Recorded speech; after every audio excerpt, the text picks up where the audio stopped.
We've been talking these last weeks about the awakenings of great beings, the awakenings of adults, what it means to be mature in the practice, what it means to be mature in your life.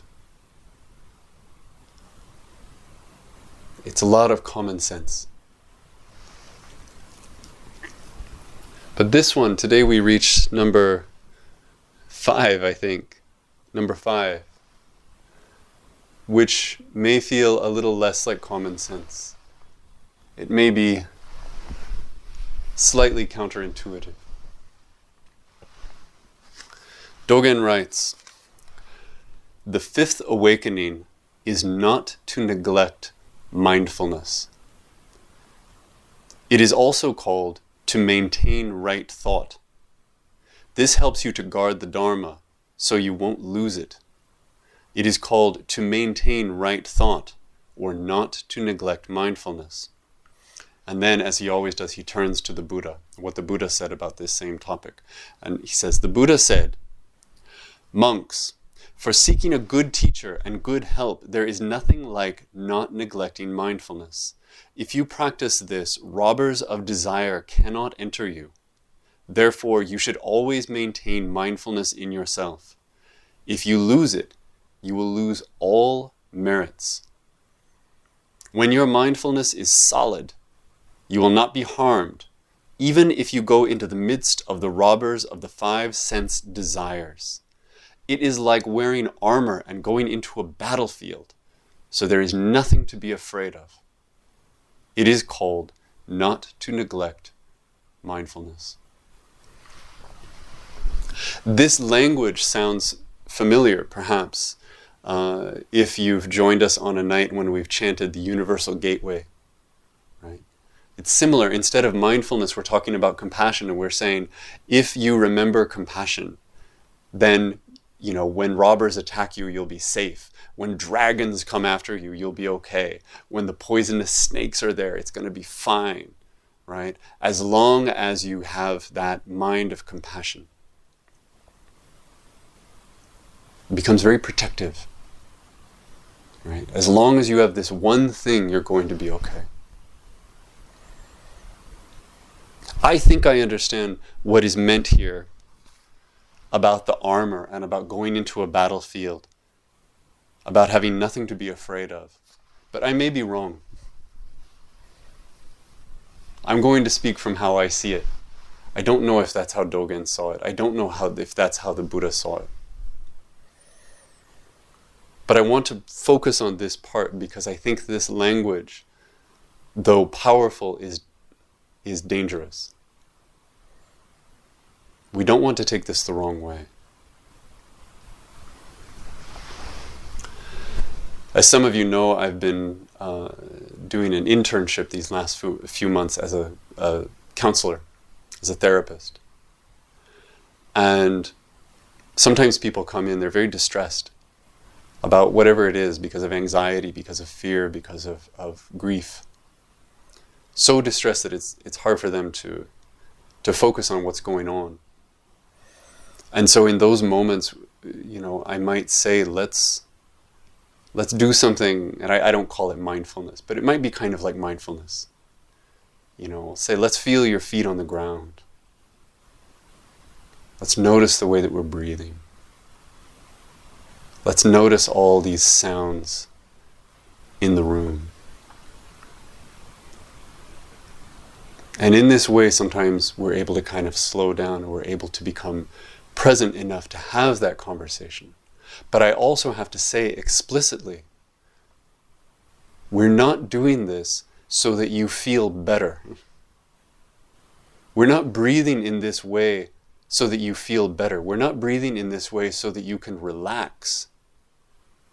We're breathing in this way, we're sitting in this way, we're holding our hands in this way so that you can be here. Completely here, for whatever here is, for whatever now is. Even if now is painful, even if here is not where you want to be.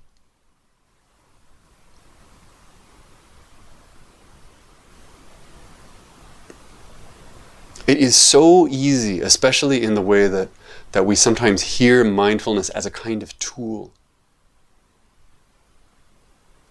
to take it up as a way of feeling a particular way, as a way of seeing the world through a particular kind of lens. It's very attractive, right? I want to see the world through that mindful gloss. Everything slows down a little bit. Everything looks a little more peaceful.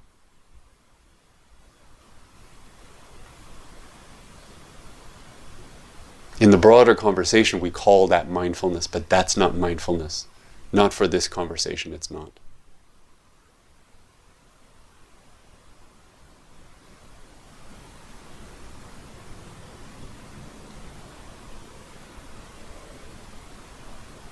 When we feel distressed, we start to put a lot of energy into not feeling that way. Because of course, if I'm anxious, I don't want to feel anxious. Now I feel anxious about being anxious. So I push back against how things are. I push back against how I feel. I push back against what I'm experiencing. Being mindful, taking up a practice that allows you to remain here, is taking up the practice of letting go of that fight. So that if you feel bad, you just feel bad. If you feel afraid, you just feel afraid. Not with that other layer of, I need to get out of here. I need to go.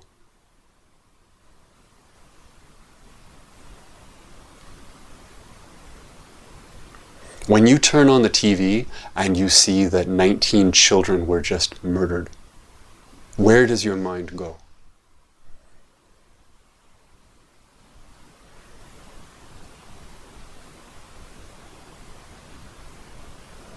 I know that's a slightly different answer for each of you.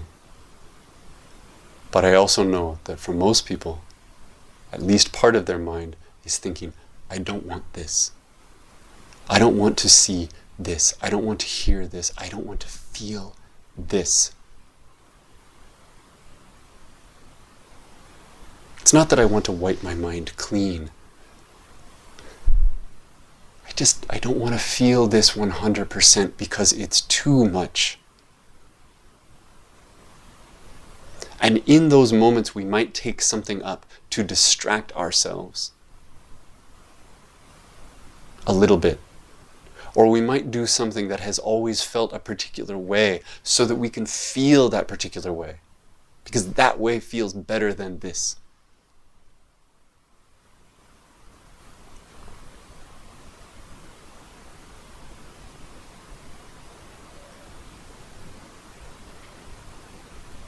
Mindfulness is the opposite of that. Mindfulness is the opposite of distraction. Mindfulness is the opposite of armor. It's an agreement to stay right here. When you feel the soles of your feet on the ground, it's not just so that you can feel focused. It's saying, I'm going to keep my feet here, where this is. I'm going to experience all of this, but I'm going to let go of that fight. I'm going to let go of that struggle. I'm going to let it be as it is, as painful as it is, as hard as it is. If I feel love and it's too much, I'm going to do it anyway. I'm not going to fight that. If I want to cry, I'll let that happen too.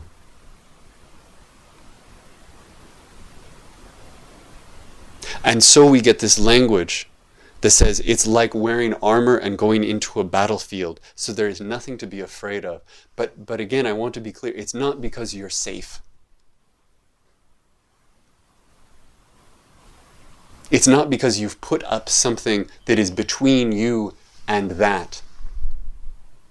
It's because you have taken away any idea of you being separate from that.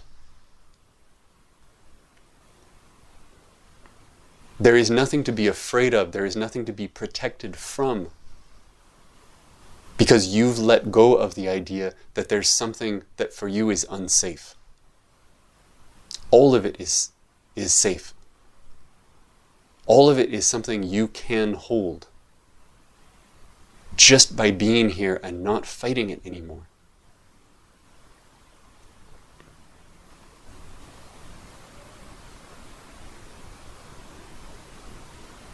Choosing some practice, and again, mindfulness, it can take so many forms. It's picking up an object with 2 hands. It's noticing how your fingers touch. It's noticing how you breathe. It's noticing how your feet feel right now. It's noticing the sounds in the room or the colors in front of you.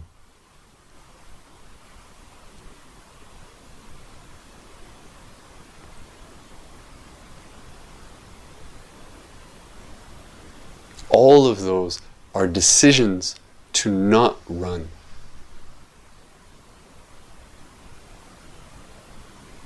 All of those are decisions to tell yourself, I can't leave this, whatever this is. Here I'm talking about the most difficult moments, but it's not just those moments. It's any moment. It's the boring moments.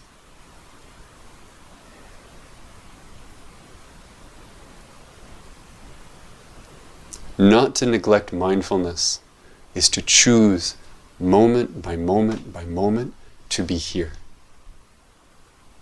and nowhere else. It is to choose moment by moment by moment to accept what this is, out there and in here.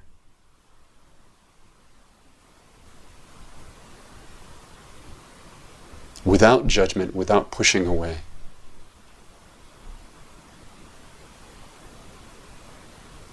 It's to say, this really is this.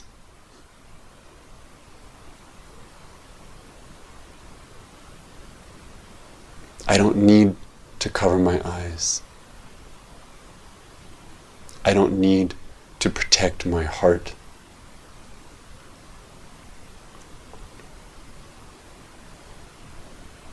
I just need to stay.